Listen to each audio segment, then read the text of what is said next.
My next guest here sitting in the Rich Eisen Show studio is the NFL Network. It says written as NFL Network Analyst, Dave. That makes you laugh. We can all laugh heartily at that, right? He's the host of the Dave Dameshek football program, available on NFL.com, iTunes, NFL Now, and YouTube. He's also one of the reporters that's part of the NFL 360 show that comes to you Wednesday at 9:30 p.m. Eastern Time. He's Dave Dameshek. Good to see you, David. How are you, buddy? A pleasure to see you, Rich. Good to see Thank you, you for that wonderful, I guess, homage to the well, city I mean, of that was the champions. championship in early June. Now Right. the latest one belongs to Cleveland. How does that sit with Western PA types that Well, Cleveland could be referred to as the city of champions, Dave? Maybe because of those highlights we just saw, I'm feeling benevolent, but I feel happy for the people of Cleveland. And, I said it in the moment. Yeah. And in the third period, when J.R. Smith started to knock down those three balls, one after the other, I thought, all right, come on, sports guys, just give it to these poor saps in Cleveland already. They've been through enough, and to take it away now would be just too cruel. When LeBron went down holding what looked like, and the way he was reacting, potentially like a broken wrist, that looked to me like, okay, now he's going to go to the – when he got up and went to the line, I thought to myself, stay out.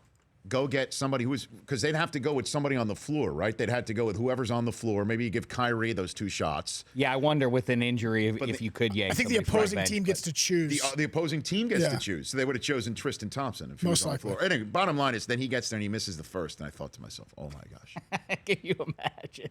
Oh, you could. I mean, that sort of is the cackle of a Pittsburgh guy right there. Well, in a look, way, listen, like I say, good for those poor souls. This has, first of all, nothing to do with the Browns. I always scoff, as we travel through football America, Rich. I'm sure people come up and engage you in these sorts of things. People are aware, I suppose, that I root for the Pittsburgh Steelers.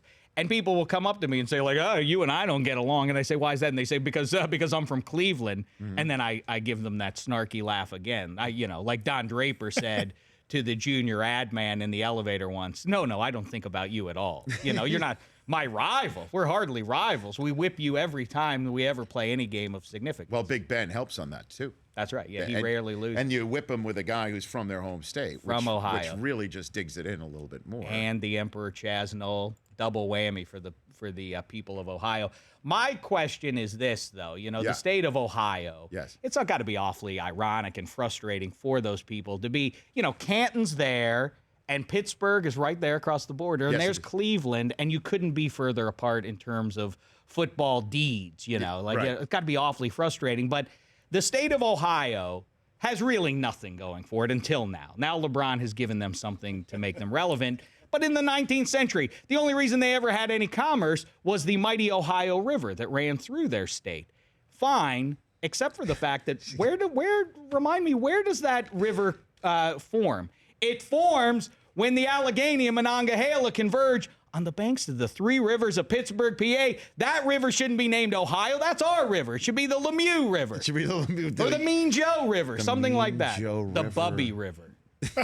Definitely should be the Bubby River when you think about it. Out of all of them. Ohio. Why do they get credit for it? See how you started out high class and then you just went right in the gutter. I listen. You know what I am? I'm a historian, Rich, and I'm just pointing out the history. Right. Facts are facts. So it is possible now. LeBron stays put, right?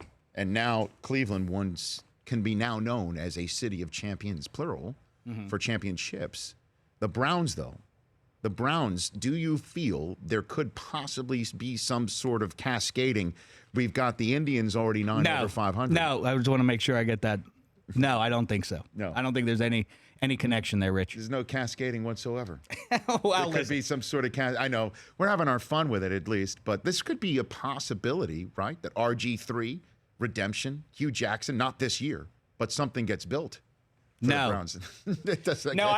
I don't think so. First of all, the Browns do it to themselves. I mean, just in case anybody's unclear, which team, when you're watching a football game come autumn, which team the Browns are on the field. They're the ones whose pants say the word Browns on them. Yes, they do. They help you out with that. I don't know if the analytics will come back from the Department of Costumes or Uniforms and take that away this year. I mean, it's very confusing. It's kind of one of those things where they've done it to themselves. Right. They're named Browns and their hats are orange. It's confusing. Well, it's Paul is the Brown. I get the backstory. If his name was Smith, they'd be known as the Smiths, the Cleveland Smiths. That's true. It's confusing to me, though. I mean, it seems clear that these bad football teams, these so-called cursed football teams, sort of have origins. And orange hats for a team named Browns is weird. It takes a backseat to the Buffalo Bills. Now, let's understand the story here. This city is named for the majestic beast that once roamed our plains. They named the pro football team after Buffalo Bill Cody, the man primarily responsible for nearly rendering said beast extinct from the face of the earth. Irony. Weird move. And yet both those teams stink. Coincidence? I don't know, Rich. And now they've got brothers on the tandem bike. How did that one play up in Culver? I wasn't around the other day when that piece of video came in. That's like manna from heaven. That's just, for here we are, for everyone up at the network. These are some lean times right now. It's lean. Mid-June, OTA's over. The dark days. Training camp is a month away. It's tough to get from this point to that point B. Well, I think and then the Ryan brothers get on a tandem bike. It's just like, thank you. Thank you Pennies for doing from heaven. that. You're right about that. It is. It is. Though we reflect sports America right now, right? I didn't want to, be the pessimist or be negative in the moment of this great Game 7 in the NBA the other night, but I realized somewhere in the third quarter that we were 20 game minutes away from nothing but baseball and a apparently Germy Olympics down in Rio. Germy Olympics. Until football kicks off again. So it's a long stretch for all of us. Yeah, we've basically, tonight is a big Copa America match, Dave, right? That's true. We've got it's the U.S. men's national team. It's not Team USA. It's the U.S. men's national team against Argentina and Messi in the home of Super Bowl 51, correct? In Houston. In Houston. That's a big one tonight. All right. The world's football all right. in the home of the Texans taking on Argentina. How many more days until football starts? I do believe it's 55 days until the Favre Olympics, which is known as the Hall of Fame induction ceremony. I do believe we're 50 some odd days away from Terrific. From the Hall of Fame. Listen, good luck We're almost there. We're almost there, Dave. USA and all that. That's fine. But I'm excited for football. And So what's the topic of discussion on the football program right now? Mid-June, Dave. Well, we're talking a lot about trying to define greatness. This is really that. This is the debate, and Do you want to? I can go to the dictionary right now. I didn't mean the literally, actual but thank you. Yes. No, defining it in sports terms, Rich, here in the 21st century. People like to get into these debates in the lean months, as you know. That's exactly right. Well, what matters, and now the Jordan v. LeBron debate is on the table, and some consider it ridiculous to have, but I think certainly that LeBron has now vaulted past Bird and Magic. I think one thing you hear a lot about specifically with LeBron is it's a weird phenomenon here in the 21st century. And, the 24-hour news cycle that we hear about in general news is one thing, but it applies to sports as well, that I think it compels people to trump the last comment. And since everybody is commenting in social media on whatever's happening, in order to trump the previous comment, it veers into cynicism or snark or diminishing or and I feel like people are attempting to marginalize what LeBron's done by saying, well, he only has to get through the Eastern Conference. That's what's so great about that 6 straight years. Right. Well, I'll refer you to Magic Johnson's LA Lakers in the 80s. Who exactly did they go through to get to the finals every year? Yeah, Alex English and the Nuggets. That's exactly right. Doug Moe's Nugs. Doug Moe's Nugs. That's exactly. By the way, which is a great fantasy team name. Aren't we a little knee-jerk in the sense that with 4.5 minutes to go in that game, it was tied at 89-all? The Warriors missed 7 3-pointers. If one of those goes in and Kyrie's doesn't, we're talking about LeBron choked again. We're talking about Steph Curry, the only unanimous MVP that goes 73 wins and they win it. It's amazing how close we are to bashing LeBron now versus praising everything. Our poll question is comparing him to Jordan. If I'm not mistaken, had Marshawn Lynch gotten the ball on a handoff in a certain final throws of a certain big game, we could go on and on and on about that. Had Mariano Rivera not had to come on in the 8th inning of the 2001 World Series might have a different point of view. I mean, we could keep going on and on and on about that sort of thing. It is a fascinating subject to me, and in fact, people now You do that with the NFL. the all the time. NFL. I All like the to time. ponder those questions. Yes, you What if do. significant moments in pro football's history had gone the other way? What if the Tuck rule had worked out for the Raiders? What might have happened from there?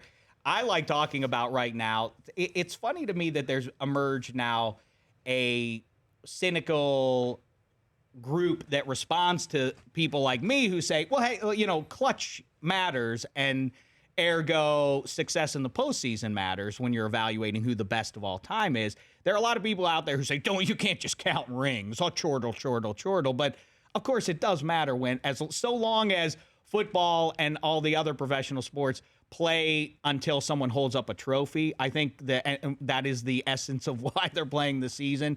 I think it matters who wins that, and it does factor. Is it the number one criterion? Perhaps not, but it's in the top 2, I would say. Defining greatness. Yes, of course. Well, we looked up respect already and found a different. So we might as well look up greatness as well. When we come back, let's talk a little bit about NFL 360. You interviewed Kirk Cousins and Odell Beckham Jr., as well as the guy who warms Odell Beckham Jr. up. That's correct. That's okay. Very good. We're back here with Dave Dameshek here on the Rich Eisen Show. Mike Epps, hour number 3. Your phone calls at 844-204-RICH. And then the Chris Command Center news update will include this show being in the gossip pages. Who is Mike Del Tufo canoodling with now? That's still to come. NFL 360 is on NFL Network every single Wednesday night at 9:30 p.m. Eastern Time. And Dave Dameshek, you are one of the reporters on this show. You find being called a reporter, Dave? Are you? I mean, because you're a reporter, you're an analyst. Wisecracker. But you know what, Rich? you are the straw that stirs the drink. Oh, stop! On that show, you interviewed Kirk Cousins. Yes. Well, how'd you find him? Like, he's sweet as sugar, right? That's what everybody says about him? He really is. First of all, though, Kirk is a weird name for an infant child, isn't it? Well, look at the little sweet little baby. What's his name? Kirk. It's a weird call. I haven't seen too many Kirk the babies. No. Also, Glenn is a weird name for a baby. Okay. But what about the Glenn Big Baby, right? Isn't Glenn? Yeah, that's true. That's ironic, but I don't think it diminishes my point ultimately. Have you guys seen a Glenn what about Cassius? Have you seen too many babies named Cassius? I kind of like Cash the baby. I think that's sweet. Kyle is a weird baby name. Gary. Is football baby done because he can support himself now, or how do you? He presses forward. He keeps on going. Because that was we amazing. might have to work on a sequel to Football Baby for the season 2016. But yes, Rich, Kirk Cousins, absolutely delightful. Really, I mean, for this. Yeah. In the 21st century, NFL starting QB obviously comes with a fair amount of heat, and it comes with ego and requirements with media and everything else. And so it's hard to take those guys to task if they get a little tired with it. But Kirk Cousins is, I mean, at the end of the interview, and this is not at all a reflection of the work that I did, this is just the way he comports himself. Clearly, he said, so we did 10 or 15 minutes of a nice conversation, and I thanked him, and he said, hey, by the way, really nice job there. You were really well prepared. And again, it has nothing to do with the quality of my work. It's just what he does. Do you think he says that to all reporters? Maybe he doesn't. You know what? Yeah, why am I beating myself up? Maybe I really did do a great job that day. You never know. I mean, Luck says good hit to all the people who hit him, right? Yeah, that's true. Maybe he's just that nice, or maybe you did really a good job. And the piece you did with Odell Beckham Jr.'s, his warm-up guy, the guy who Ed Skiba, his equipment manager, who's about 5'5". Yeah. And as I flew across the country, I was coming up with all sorts of wisecracks that I would throw at him. And then you get to the facility and you realize Odell Beckham, the coaching staff, and Ed Skiba have, and in a good way, do not consider this a joke at all. This is serious business. Yeah, but he's got to warm up with the bad balls. I mean, it is a serious business. And the only guy who cracks on him is Eli Manning. I think he feels a little threatened by the relationship. When you're a 2-time Super Bowl winner, right? I mean, that helps. Thanks for coming in, Dave. Really appreciate it. So NFL 360 will be tomorrow night at 9:30 p.m. Eastern Time every Wednesday night throughout July. as well. Mike Epps will be here in studio, hour number 3. The Rich Eisen Show, weekdays at noon Eastern on Audience.